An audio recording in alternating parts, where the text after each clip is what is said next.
So what I was saying is that, yes, while my to continue with the story, while my physical being, right, truthfully wanted to put some hands on this person, my spiritual self, my higher self, reminded me that I really wanted to pray for this person, and that's what I did.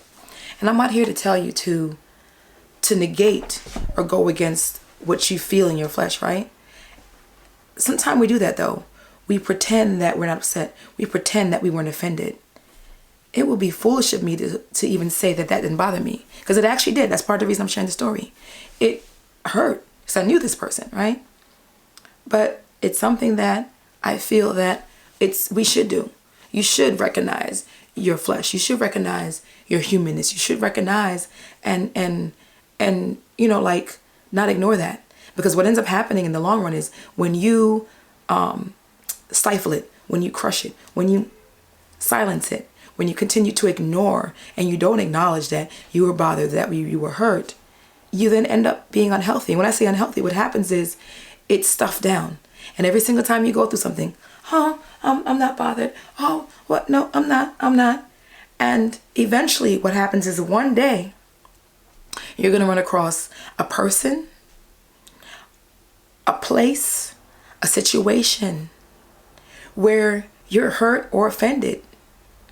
And because you've held on to so long the other offenses and didn't respond, at some point, like when you shake a soda and the carbonation and the bubbles are bubbling, what happens when you shake a soda and then you twist the cap off, right? Or you open up the can?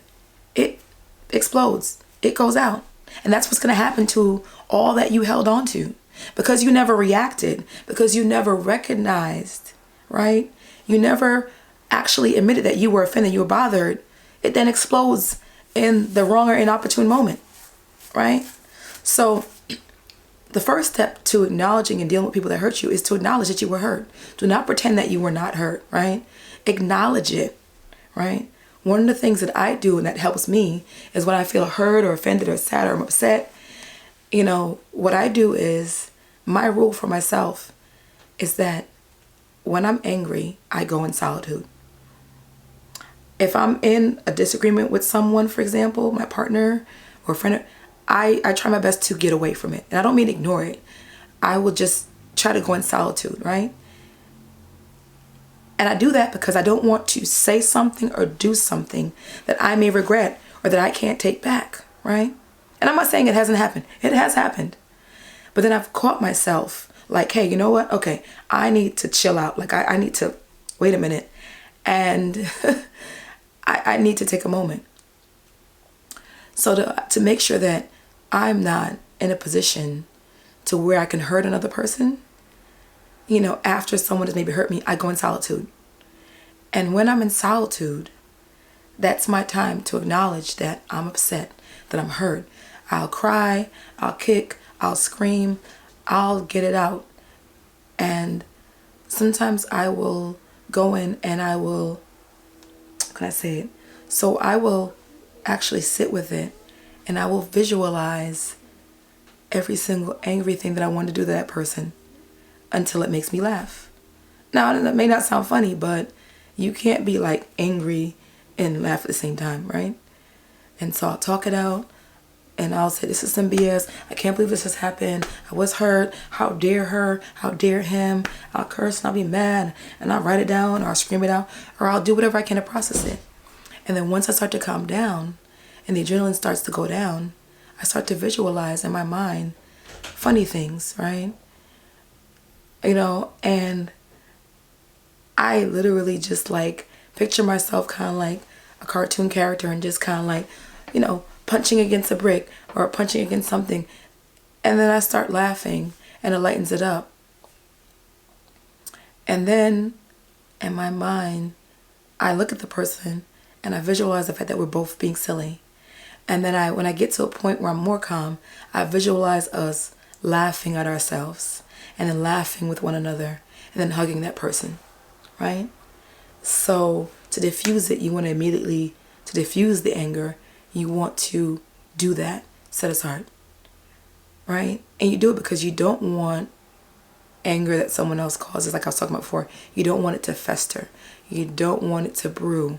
You don't want it to build up, as I talked about before, right? You don't want to do that. And when someone else makes you angry, here's something I know you probably don't want to hear. A person really can't make you do anything, right? So no one's actually doing anything to you. People can only do what you allow them to do. And what's happening is your response is your reaction. It's your choice, right? No one can make you. It's literally your choice. It's what you're choosing. And a lot of times it's your programming. It's what you've done over and over again. You know, it's your reaction. It's a defense mechanism, right? And when you have the reaction, what you're doing, if you say someone did this for me, you're then giving them the power to then so-called take away everything that you have worked so hard to kind of manifest, right? And I say it because it then takes away the energy that you have been building up for positive things, right? You can't even focus on the good because you're so in that. Think about it. You can't be in two places at one time. You cannot be in a happy, joyous space of gratitude and to receive the abundance. Let's say that somebody was in that room that you were meant to get that from, but you're so focused on what that person said or did, you're giving up that, right? You've detached from the goodness in that moment, right? And that, and don't get me wrong, it doesn't mean that that's forever gone from you. It just means in that moment that how can you be blessed or be fortunate if you're just angry, right? Because you're in a state of non-forgiveness at that point. And I say you then have to forgive, right? And so for me, then that's why I process and let go and hold on to things, because guess what? My blessings, my abundance, the things I'm praying for, the things I want are more important than any offense or anything you're going to bring to me, right? And so that's why it's so important not to hold on to that, right? Because in holding on to that and carrying that, you're basically blocking your own blessings, right? Especially if all you can focus on is just those things, right? That's all you can focus on, just those things. And so I'm going to say this to you. I then, in those moments of being angry, sometimes I forget who I am. So then I have to also tell myself, guess what? I'm a child of the divine, right? I'm blessed. I'm benefited. I'm protected. I'm wonderful, right? I'm loved, right? And so truthfully, nothing that you can say or do can really offend, can really change, can really affect anything that's going to come my way, anything that's for me. And the other thing that we sometimes forget in those moments is that just as much as you are a child of the divine, a child of God, right? You're a creation of this universe. Guess what? So are they. Yeah, the person that offended you, the person that made you upset, whether it be a stranger or your spouse or partner or your boss, right? That person is also a creation of the divine. So guess what? Even though that person did that, that's on them. Whatever they put out, they're going to get back on their own. It's not up to me to avenge that, right? It's not up to me to retaliate. It's not up to me to make them pay for that, right? That's why it makes no sense to retaliate and to go out. Because at the end of the day, none of that can really hurt and offend me or affect me in the long run. That's why I don't allow it, right? I don't allow it. The other thing is, if I choose to then allow what you said or did to me to take me out of myself, to take me out of my space, right? So the second thing is, if I choose to hurt you back, I'm only really hurting myself. If I choose to be angry with you, I'm only sabotaging my own blessings. If I choose to let what you did destroy everything that I've worked for my entire life or in any moment, I'm giving you power over me. So then here's what I realized after I prayed and I realized that it's a call for love, right? If someone hurts or does something to you, you're being called, right? You ever somebody call you and you go, yeah?